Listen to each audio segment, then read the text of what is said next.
am ready. Hi guys, this is Erin. I'm a staff member here and I'm going to show you how to clean a cat kennel today. We've got all the supplies ready to clean the kennel, paper towels. This is a dilute chlorhexidine spray we're going to use to clean the metal. We've got a dustpan and brush and some newspaper. Alright, so most cats are going to have two sides to their kennels with a portal in the middle. So the first thing we want to do is open up and close the portal, which you'll have to look inside to see. And the portal also will have a lock on it as well to keep it closed. So now we've got a nice closed portal. We want to make sure we keep our cats in the kennel. And then we can start cleaning the side that the cat is not in. If you need help getting the cat over to one side, you can ask a staff member, but typically if they're going to give you a hard time, they're going to be listed as a staff-only cat. Now, And what does staff-only cat mean? Staff-only means that the staff is going to feed, clean, and handle the animal. So if you look in here, you can see a nice lived-in kennel. We've got our water and our food dishes. So we're going to typically grab our dishes that are washable and head over to the sink. All right, so our wet food dish from last night is going to go right in the sink to be washed. We're going to give our water bowl a little refresh. So typically we'll give it just a little quick wash daily, but it doesn't have to go through the whole process of the bleach and everything like that. Just a quick wash and rinse. And because it's going back to the same kennel, correct? Correct. Yep, and then when we move them to a different kennel, staff typically is going to give them a fresh water bowl as well, so it is getting bleached every so often. So we got our water, and then we're going to head over to the, and since she's an adult cat, we're going to do just 1 scoop of adult cat dry food. And then we'll head back to our kennel. Okay.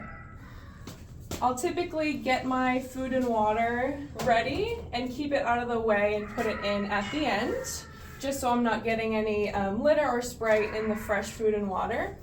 But now I'm going to check out the blankets and bedding in here and see if it needs to be changed or if we can just give it a shake out and reset it. This is pretty clean, so I'm going to give it a shake out. Sometimes I'll hang stuff up here so it's not on the floor. Take our toys out. And do all cats get toys? All cats get toys, especially kittens and young adults, but every cat should have some toys and enrichment. So I'm just shaking these out. They look pretty good, so I'm going to reuse them. So I'm just setting this stuff up here. If you have a clean spot on the floor, you can pop it on the floor as well. We just don't want to get it too dirty. Now you can see the kennels all are lined with newspaper, so we like to change this out daily. So I'm just going to get rid of our newspaper. And now we will clean the kennel. So we're going to use our spray and spray everywhere. And you don't need to let it sit. We can just wipe it right out. Now, is there some spray that you let sit? When does that happen? We are going to let the rescue spray and the kennel sol sit, which I can talk about later. That's when we're like turning over kennels for a new cat, or if we have some sort of illness going around where we need some extra sanitizing power. So I'm wiping the entire surface area of the kennel and just checking it out as I'm cleaning to make sure there's not snot or anything like that, because they do sneeze sometimes and it will get on the kennel, and we just want to make sure we're getting all of that so we're not increasing the risk of things like upper respiratory infections passing between cats. So just a nice wipe. We want to make sure we give the portal a wipe as well. Show the portal again. Portal here. So we'll give the portal a nice wipe. Wiping the inside and the outside. Yes, of the correct. portal. Okay. And then I like to just give a little wipe here to this door as well. And why? Everyone is touching this, going from cat to cat, so it's good to give this a wipe daily as well.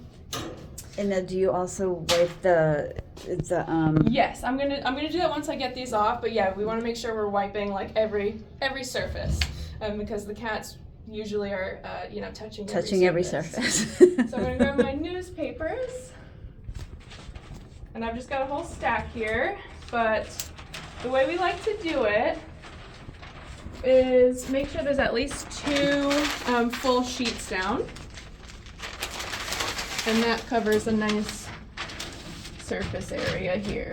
And does it matter which way you lay the newspaper? You know, Karen, that's It's just a great question because I feel like sometimes it's in there all different ways. Correct. So we want to make sure, ideally, that it's pretty much equally covered, and that when we're done with it, we can, roll it up and get it out of there easily. So we don't want, like, this isn't a great example, but if it's like half sheets, we don't want like these half sheets in here. That's not really efficient. You're gonna get litter everywhere. So we want to make sure, ideally, that we've got our nice full sheets layered over each other, covering that bottom. Makes sense to me. It typically is gonna just look like that. Yeah, makes sense. Yeah. And now we can go back in with our blankets and reset. Again, her stuff's pretty clean, so we don't need to change it today. But if it was a little dirty, or there was any poop or throw up anything or like that, anything that wanna wash it. anything that you wouldn't sit on, you don't want the cat to sit on. Yes, exactly. So she's kind of got a little funky arrangement here of different blankets, which is fine. She's got a nice bed. And so you want to make sure they all have like blankets and beds. Yes, it's gonna be cozy, comfy. She's got a nice soft blanket here. She's got a nice bed here with a blanket in it. I like to put a thin blanket in a bed, and that way you can use your bed much longer. Oh. Because it's kind of like sheets. Well, that's a good idea. You know what? That's actually a good idea. That's what I like to do. Yeah, makes sense. You can use it once and then use it the next day, especially if you have a very like sheddy cat. So it kind of just extends your bed, because they do take up a lot of space in the laundry. So think of it like sheets on a bed. We've got our clean water. I'm learning new things too. Yeah. Actually, I'm gonna just clean this door real quick. And the same reason you're cleaning the door is the same reason you clean the insides of the kennels everywhere. Yeah. Because the cat touches everywhere, and it goes inside the litter box. It has poop on it. It has so you just want to make sure everything is wiped. And if you look at it, take a look at it. Like they're pawing at it. A lot of them are rubbing their faces and getting like those oils on it. So the doors are definitely something that you want to pay attention to. We do like to give it like a good scrub when we are turning over the kennels for a new cat, but it is important daily to just give it a wipe and make sure that we're not building up all this oil and stuff like that. So and turning over means like you're totally sterilizing the kennel. Like sanitizing for the next cat, pretty much. All right, so now that's good. We're gonna get our clean water back in. Our toys also, if they're very dirty, we want to clean those as well. So our soft toys, we want to throw those in with the dirty laundry. Our hard toys, plastic toys, can go in with the dishes to get washed and bleached. So she's got a nice variety here. some of these. Because the cats need enrichment just like every other animal. Absolutely. And now I'm gonna have to open her up from the other side. So I'll close this. Millie. She's cute. She's very cute. And I'm gonna unlock her. And usually they'll go right over, especially if they are into the food. So there she goes, perfect. And that's a perfect time to reclose that, the portal, and lock it up again so I can start on the other side. Do you What? want to pause it? Oh, I guess. All right, so now we're on the litter side. So this one's pretty straightforward. We're gonna take our litter box out, and I'm also gonna grab our newspaper here. I usually just make one trip unless it's a big mess over here. Oh, but see, like the reason, how nice and clean it Nice is over and there easy. because of the way you laid the paper Yeah. down. You kind of just scooped it up. Exactly. Perfect. Now we'll head over to the trash. All right, so we're over at the trash. I'm gonna get rid of my newspaper. And typically there's gonna be a scoop here all ready to be used. And we'll go ahead and scoop our litter box. The litter we're using is a non-clumping clay litter. So that means we're gonna be getting rid of more litter when we scoop than you would with clumping. So feel free to make sure you're getting all of the dirty litter out, even if that means you're getting some clean litter. And why do you use the non-clumping? The non-clumping, it's important for this building because we've got drains and we do a lot of cleaning and we don't want to clog the drains. So that's the main reason. Now we're gonna just refresh with a little bit of fresh litter. Got our nice litter bin over here. Now this is a good amount of litter. The whole bottom of the pan is covered. So we really don't need too much more. So I'm literally just gonna like freshen it up with a little bit more. And that's really all you need. We don't want, you know. I mean, you don't need like a half a pan. No. Like you just basically need to cover the bottom like at maybe a half an inch. Is that not even? Not even. Not even. Yeah. I mean, you It's just. just a nice layer on the bottom. So like- But a lot of times, especially if they have the lower walled box, they're going to be kicking a lot of it out. Or if they're sick or anything like that, we're going to be, you know, kind of wasting a lot more than we need to, especially since it is non-clumping. So ideally, we're just doing thin layer. And if they have different litter needs, then, you know, that's something that would be noted down. Okay. Okay. All right, so now I'm gonna just sweep out any litter that's left over. She really didn't make a mess. She's a clean kitty. Yeah, so I'll just get it out anyways and set this down. And now I'm gonna do the same thing with the surfaces of this kennel. Spray it on down and give it a wipe. Some of us are able to reach the top of the kennels and some of us aren't. So We you do can have put it on step stools the. available. We do have step stools. That is correct. And